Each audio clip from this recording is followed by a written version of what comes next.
Hello friends, welcome to my YouTube channel I Panchal Priya. Friends, आज हम करने वाले हैं रमसा यानी राष्ट्रीय माध्यमिक शिक्षा अभियान।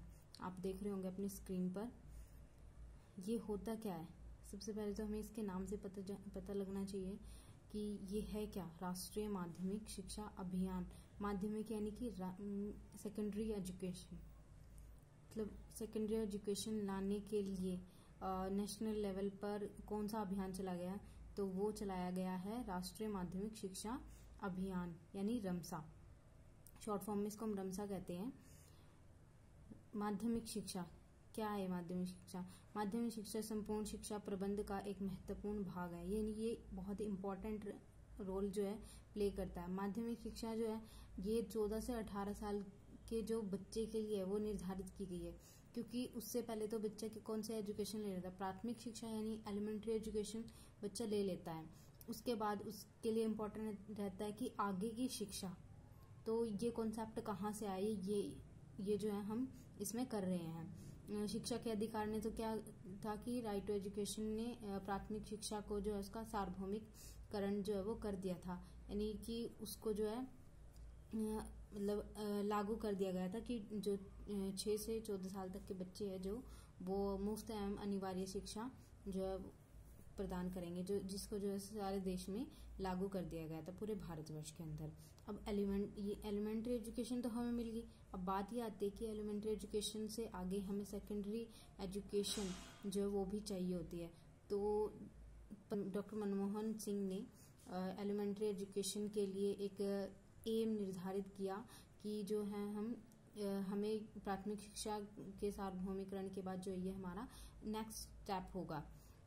माध्यमिक शिक्षा के विस्तार की आवश्यकताओं को महसूस करने के लिए योजना आयोग ने कहा कि भाई जो है सर्व शिक्षा अभियान के अधीन पूर्ण मतलब उसके लिए माध्यमिक शिक्षा में व्यापक विस्तार की योजना। अब किसी भी अभियान को चलाने के लिए हमें सबसे पहले उसकी प्लानिंग करनी चाहिए कि वो किस तरीके से आगे काम करेगी। तो इस पर जो है विचार किया गया। उसके लिए एक प्लानिंग कमीशन बनाएगी जिसमें इसका जो है पूरा सर्व शिक्षा अभियान उसके जो पद चिन्ह थे उन पर चलते हुए इसके लिए जो है एक मिशन स्थापित करने पर जो है इन्होंने विचार किया। अब इसके उद्देश्य क्या क्या थे? इसके उद्देश्य बहुत इजी है, जो कि जैसे प्राथमिक शिक्षा हमने मतलब पढ़ी है कि प्राथमिक शिक्षा में क्या क्या होता है, तो उसी के अकॉर्डिंग जो सेकेंडरी एजुकेशन में क्या है उसके उद्देश्य और उसके लक्ष्य हम यहाँ पे करेंगे। तो यहाँ पे है कि माध्यमिक शिक्षा का सार्वभौमिकरण, यानी जैसे हमने प्राथमिक शिक्षा का सार्वभौमिकरण किया था ऐसे ही हम जो है माध्यमिक शिक्षा का सार्वभौमिकरण करेंगे, जिसमें जो है 14 से 18 साल तक के बच्चों के लिए जो है माध्यमिक शिक्षा समान रूप से दी जाएगी। उसके बाद सेकंड है आवास से 5 किलोमीटर के भीतर जो है माध्यमिक स्कूल एवं 7 से 10 किलोमीटर के बीच जो के अंदर जो है वो उच्चतर माध्यमिक स्कूल जो है प्रदान करेंगे। यानी कि 5 किलोमीटर अगर बच्चा मतलब बच्चे घर से दूर जो है 5 किलोमीटर के अंदर जो है उसको सेकेंडरी स्कूल जो है मिलना चाहिए। उसके बाद जो है अगर वो सेकेंडरी लेवल से वो हाई सेकेंडरी लेवल में जाता है बच्चा, तो उसके लिए 7 से 10 किलोमीटर तक जो है स्कूल की दूरी निश्चित की जाएगी। फिर 2017 तक जो है इस सेकेंडरी एजुकेशन को जो है उसका जो है यूनिवर्सलाइजेशन कर दिया जाएगा। यानी उसको जो सुनिश्चित किया गया कि 2017 तक हमें जो है इस लक्ष्य को जो है वो प्राप्त करना है। उसके बाद है विशेष वर्ग में कौन सा आता है? SC BC और जो मतलब PWD बच्चे होते हैं, अपंग बच्चे होते हैं, उनके लिए जो गरीब है और महिलाएं हैं मतलब लड़कियां हैं उनके लिए जो है पिछड़े वर्ग है उनके लिए हमें जो है माध्यमिक शिक्षा की जो है व्यवस्था की जाएगी। उसके बाद फ्रेंड्स आते हैं कि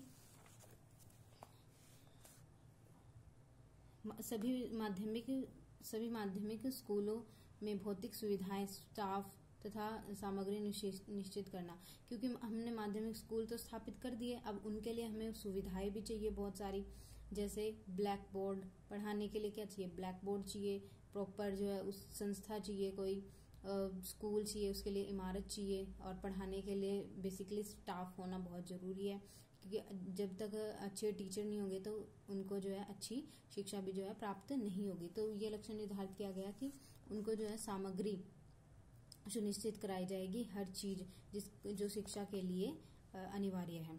उसके बाद प्रभावशाली, अब क्या है कि अगर टीचर एजुकेटेड है तो उसके लिए जो माध्यमिक शिक्षा की गुणवत्ता में सुधार लाना, यानी उनके लिए प्रशिक्षण की व्यवस्था करना, क्योंकि वो जो है उन्होंने बहुत टाइम पहले एजुकेशन जो है वो ली होगी, लेकिन क्या होता है कि एजुकेशन में इम्प्लीमेंट होते रहते हैं, जो करिकुलम जो है चेंज होता रहता है, तो उसके अकॉर्डिंग जो है उन्हें कम से कम 3 महीने की जो है ट्रेनिंग दी जानी चाहिए, ताकि उनके जो प्रशिक्षण है वो उनको मतलब उसको पूरा किया जा सके।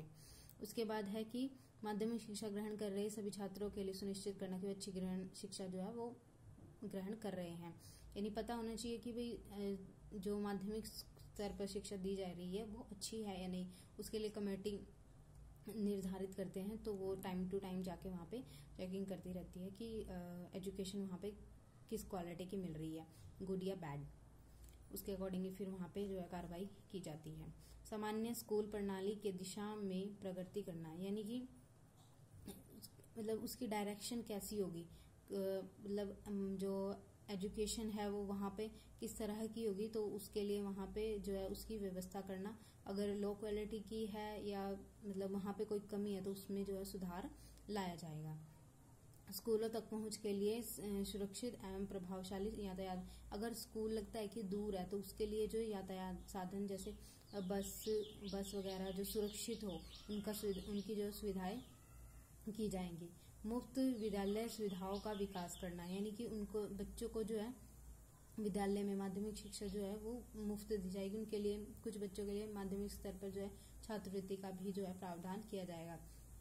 पर्वतीय एवं अन्य इलाकों में आवासीय स्कूलों का विकास, अब जो पर्वतीय इलाके हैं उनमें आवासीय स्कूलों का विकास किया जाए ताकि बच्चों को जो है माध्यमिक शिक्षा ग्रहण करने में कोई कठिनाई ना करनी पड़े। उसके बाद होते हैं शिक्षा प्रबंध में पंचायतों एवं अन्य स्थानीय संस्थाओं की भागीदारी सुनिश्चित करना, यानी कि जो पंचायत है वहाँ की गाँव की पंचायत है तो उसमें उसकी भागीदारी होना बहुत जरूरी है। संस्थाओं की स्थानीय जो संस्थाएं होती हैं उनकी भागीदारी को सुनिश्चित करना कि वो जो है अगर स्कूल की बिल्डिंग हो या कोई मतलब अनुदान सहायता की ज़रूरत हो तो वहाँ पे प्रोवाइड कराई जा सके। तो इसलिए भी ये भी इंश्योर किया जाता है कि उनका जो पार्टिसिपेशन है वो बहुत इम्पोर्टेंट होता है। उसमें समुदाय भी हो सकता है, उसमें बच्चों के पेरेंट्स भी हो सकते हैं, तो उनकी भागीदारी को सुनिश्चित किया जा सकता है। Thank you.